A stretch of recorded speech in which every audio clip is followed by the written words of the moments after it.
Hello students, today we study about population interactions.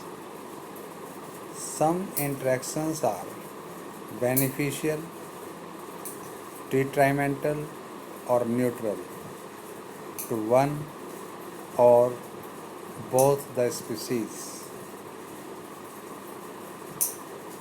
The interaction predation. First of all we study what would happen to all the energy fixed by autotrophic organism if the community has no animals to eat the plants. अगर plants को खाने के लिए कोई animals न हो तो phototropic organism के द्वारा जो एनर्जी फिक्स की गई है उस एनर्जी का क्या होगा. You can think of predation as nature's way of transferring to higher trophic levels the energy fixed by plants. You can think of predation as nature's way of transferring to higher trophic levels the energy fixed by plant. जो energy plants के द्वारा fix होती है वो energy higher trophic levels तक कैसे पहुंचती है ये हम प्रीडेशन के द्वारा समझते हैं कि प्रीडेशंस नेचर में एक ऐसा रास्ता प्रोवाइड करता है जिससे वो एनर्जी जो प्लांट के द्वारा फिक्स की गई है वो हायर लेवल्स तक ट्रांसफ़र हो सके. When we think of predator and prey, most probably it is the tiger and the deer. और जब भी हम प्रीडेटर और प्रे के विषय में सोचते हैं विचार करते हैं तो ज़्यादातर हमारे दिमाग में टाइगर और डियर ये आते हैं. That readily come to our mind. But a sparrow eating an seed is no less a predator. लेकिन एक चिड़िया जो किसी दाने को खाती है वो भी किसी प्रीडेटर से कम नहीं है. Although animals eating plants are categorized separately as herbivores, और जो एनिमल्स प्लांट्स को खाते हैं उन्हें सेपरेटली हर्बीवोर्स के रूप में क्लासिफाई किया गया है. लेकिन अगर हम इकोलॉजिकल कंटेक्स्ट में उन्हें देखें तो वे भी कुछ और नहीं बल्कि प्रीडेटर ही हैं. They are in broad ecological context not very different from predators. Besides acting as conduits for energy transfer across the trophic levels, predators play a very important role. Predator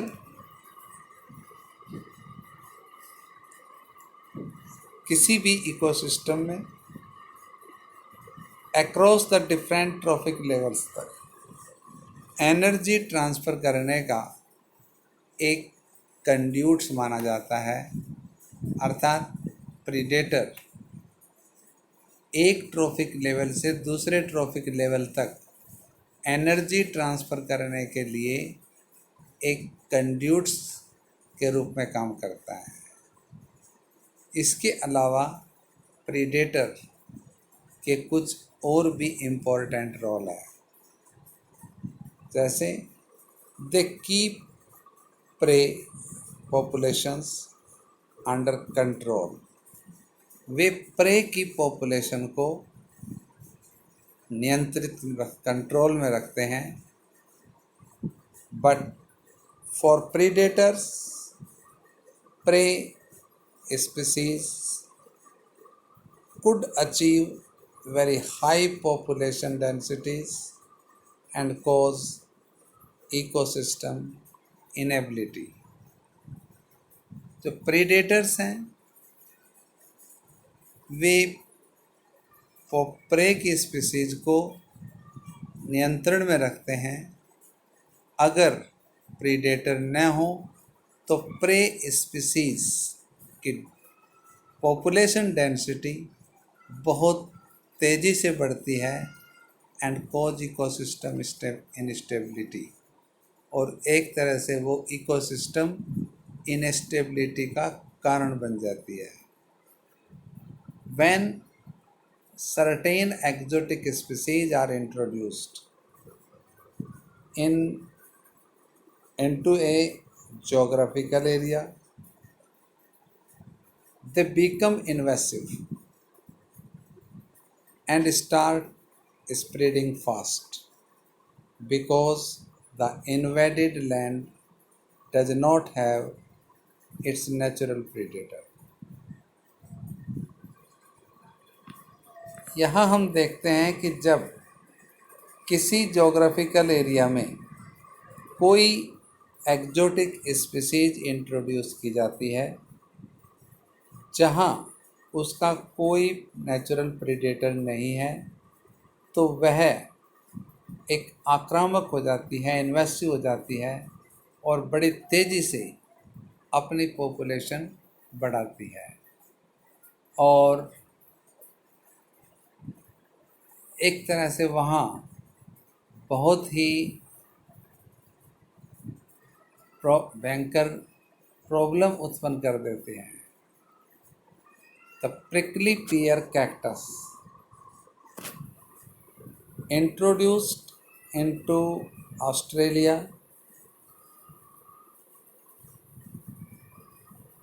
in the early 1920 caused havoc by spreading rapidly into millions of hectares of rangeland। 1920 में 1920s के शुरू में Australia में prickly पियर cactus introduce किए गए, जो बहुत तेज़ी से स्प्रेड हुए और कुछ ही समय में millions of hectares of range land को उन्होंने अपने कब्जे में ले लिया। इतने बड़े लार्ज स्केल पर वो फैल गई। क्यों? क्योंकि वहाँ उसका कोई प्रीडेटर नहीं था। Finally the invasive cactus was brought under control only after a cactus feeding predator, a moth, from its natural habitat was introduced in the country।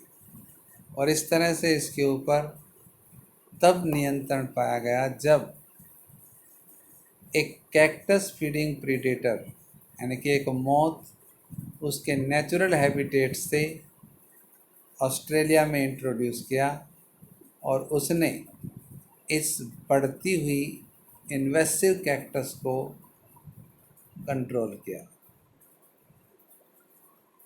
Biological method adopted in agriculture pest control are based on the ability of predators to regulate prey population। और agriculture में, कृषि में जो biological control method हैं, जो pest control करने के लिए यूज़ किए जाते हैं, वो भी इसी प्रिंसिपल पर बेस्ड हैं जो प्रीडेटर प्रे इंटरेक्शन की। अर्थात प्रीडेटर उस खेत में, उस फील्ड में प्रे की पॉपुलेशन को कंट्रोल करते हैं। यही बायोलॉजिकल कंट्रोल मेथड है। प्रीडेटर्स आल्सो हेल्प इन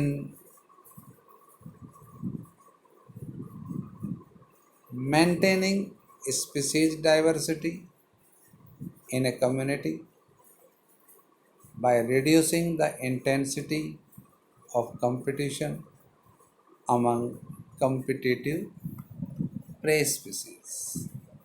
जो प्रीडेटर्स होते हैं वो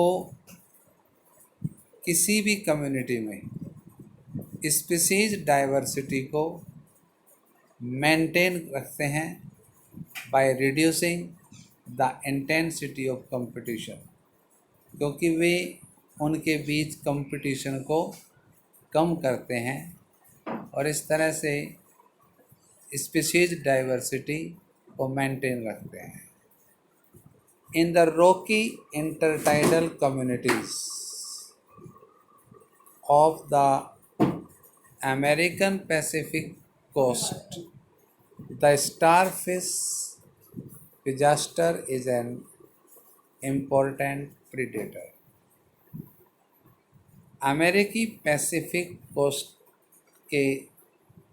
कोस्ट में के इंटरटाइडल कम्युनिटीज़ में स्टारफिश पिगास्टर एक बहुत ही इम्पोर्टेंट प्रीडेटर के रूप में काम करती है। And in a field experiment, और एक फील्ड एक्सपेरिमेंट में जब इन पिगास्टर स्टारफिश को रिमूव कर दिया जाता है तो वहाँ इनवर्टिब्रेट्स की 10 स्पीसीज एक साल में ही एक्सटिंक्ट हो जाती है। क्यों? क्योंकि स्टारफिश की एब्सेंस में उन इनवर्टिब्रेट की स्पीसीज में इंटर स्पेसिफिक कंपटीशन उत्पन्न हो जाता है और उस कंपटीशन में बहुत सी स्पीसीज एक्सटिंक्ट हो जाती हैं, वहाँ से विलुप्त हो जाती हैं। कि when all the starfish were removed from enclosed intertidal area, more than 10 species of invertebrate become extinct within a year because of interspecific competition। If a predator is too efficient and overexploit its prey, then the prey might become extinct, and following it, the predator will also become extinct for the lack of food। यदि एक predator किसी भी area में अपने शिकार को exploit करने में बहुत अधिक एफिशिएंट है, वे बहुत अधिक तेज़ी से अपना शिकार करते हैं, तो कुछ ही समय में वो प्रे वहाँ से एक्सटिंक्ट हो जाएंगे। और जब प्रे एक्सटिंक्ट होंगे तो प्रीडेटर भी मारे जाएंगे। क्यों? क्योंकि उनको भी भोजन की कमी हो जाएगी। And this is the reason why predators in nature are prudent. और यही कारण है कि नेचर में प्रीडेटर्स को प्रूडेंट कहा जाता है, बहुत ही विवेकशील कहा जाता है, क्योंकि वे अपना शिकार बहुत ही सोच समझ कर करते हैं। Prey species have evolved various defences to lessen the impact of predation. और जो प्रे स्पीसीज हैं वो प्रीडेटर से बचने के लिए, उनके इम्पैक्ट को कम करने के लिए अपनी बॉडी में बहुत से डिफेंसेस इवोल्व कर लेते हैं, विकसित कर लेते हैं। जैसे some species of insects and frogs are cryptically colored to avoid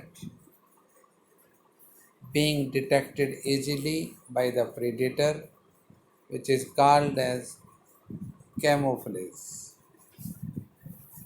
जैसे कुछ इंसेक्ट्स और फ्रॉग्स अपने आप को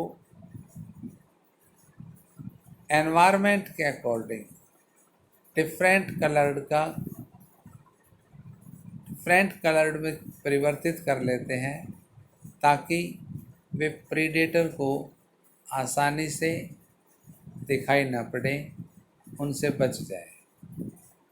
सम आर पॉइजनस, और कुछ अपनी बॉडी में पॉइजन डेवलप कर लेते हैं to avoid by the predator, ताकि प्रीडेटर उनको न खाए, प्रीडेटर अवॉइड कर दें। जैसे monarch butterfly is highly distasteful to its predator because of a special chemical present in its body. जो मोनार्क बटरफ्लाई है वो अपने प्रीडेटर के लिए डिस्टेस्टफुल होती है, क्योंकि उसकी बॉडी में कुछ केमिकल सब्सटेंस जमा हो जाते हैं, जिससे वो प्रीडेटर को डिस्टेस्टफुल लगते हैं, स्वादिष्ट नहीं लगते। Interestingly, the butterflies acquire this chemical during its caterpillar stage by feeding on a poisonous weed। और बड़े इंटरेस्ट की बात ये है कि ये बटरफ्लाई इन केमिकल्स को अपनी लार्वल स्टेज, कैटरपिलर स्टेज में कुछ टॉक्सिक वीड खाकर एक्युमुलेट करती है। For plants, herbivores are predators। Plants के लिए हर्बीवोर्स भी प्रीडेटर ही होते हैं। क्यों? क्योंकि वे प्लांट्स का शिकार करते हैं, एक तरह से उन्हें खाते हैं। Nearly 25% of all insects are known to be phytophagous। लगभग 25% जितने भी इंसेक्ट्स हैं उनका 25% फाइटोफैगस होते हैं, अर्थात वो प्लांट के किसी न किसी पार्ट्स के ऊपर आश्रित हैं, उसका सैप कंज्यूम करते हैं या उसके पार्ट्स को खाते हैं। The problem is particularly severe for the plants because unlike animals, they cannot run away from their predators। और प्लांट्स के लिए पर्टिकुलरली ये और भी गंभीर समस्या है, क्योंकि प्लांट्स एनिमल की तरह अपने प्रीडेटर से मतलब दूर भी नहीं भाग सकते। Plants therefore have evolved an astonishing variety of morphological and chemical defense against herbivores। और इस तरह से प्लांट्स जो हैं वो जो उनके ब्राउज़र्स हैं, हर्बीवोर्स हैं, उनसे बचाव के लिए अपनी बॉडी में कुछ इस तरह के मॉर्फोलॉजिकल चेंज करते हैं या फिर केमिकल डिफेंस एक्वायर करते हैं। जैसे दे डेवलप थॉर्न्स और स्पाइन्स लाइक इन कैक्टस और acacia are the most common morphological means of defence.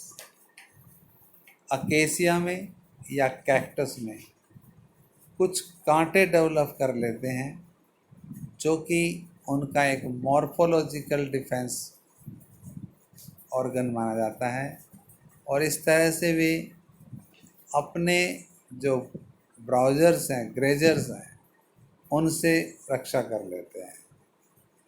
Many plants produce and store chemicals that make the herbivore sick. They are eaten, inhibit feeding और digestion. और जो plant अपने body में morphological change नहीं कर पाते, वे कुछ केमिकल्स को अपनी बॉडी में स्टोर कर लेते हैं, और जब भी कोई हर्बीवोर्स एनिमल उन्हें खाते हैं तो वे बीमार पड़ जाते हैं। दे आर नॉट डाइजेस्टेड, उनके शरीर में डाइजेस्ट नहीं हो पाते, एंड डिसरप्ट इट्स रिप्रोडक्शन और इवन किल इट। उनके रिप्रोडक्शन को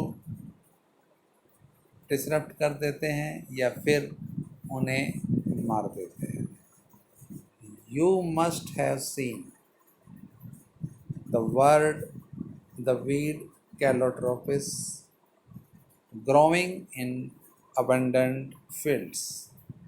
आपने अपने आसपास जो खाली फील्ड्स पड़े हैं उनमें कुछ वीड्स को, खरपतवार को, जैसे कैलोट्रोपिस को उगे हुए देखा होगा।